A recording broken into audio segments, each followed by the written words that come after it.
खबर आपको दें टैक्स एमनेस्टी स्कीम के हवाले से। तो टैक्स एमनेस्टी स्कीम में लोगों को राग़िब करने के लिए एक और सहूलत देने का फैसला किया गया है। ज़राए ऐसा बताते हैं कि एफबीआर के पास आपकी कौन सी मालूमात हैं सब मालूम है। बात करेंगे, गुलाम मुर्तज़ा हमारे साथ मौजूद हैं। गुलाम मुर्तज़ा, बताइएगा इस सहूलत से मुताल्लिक। जी बिल्कुल, टैक्स एमनेस्टी स्कीम लोगों को राग़िब करने के लिए हुकूमत ने एक और सहूलत देने का फैसला किया है, क्योंकि तमाम डाटा जो है वो इंटीग्रेटेड है नाजरा के साथ और बैंकों के साथ भी इंफॉर्मेशन शेयर कर ली गई है। बैंकों ने भी अपनी तमाम तर तफसीलात जो है वो नाजरा को फराहम कर दी हैं।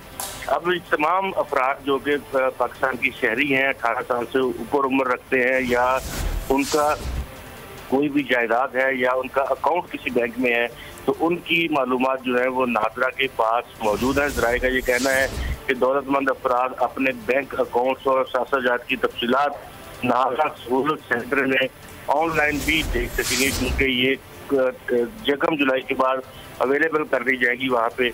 इसी हवाले से कहा गया है कि जो जायदाद जिसकी भी है उसको वो रजिस्टर करवाए, सासाजात को डिक्लेयर करे और इस स्कीम से फ़ायदा उठाए। और उसके बाद क्योंकि 30 जून के बाद जो है इस एमनेस्टी स्कीम को ख़त्म कर दिया जाएगा और किसी को भी, किसी शहरी को कोई राहत नहीं दी जाएगी और उसके बाद सख्त फैसले जो हैं वो किए जाएंगे। जी शुक्रिया गुलाम मुर्तज़ा।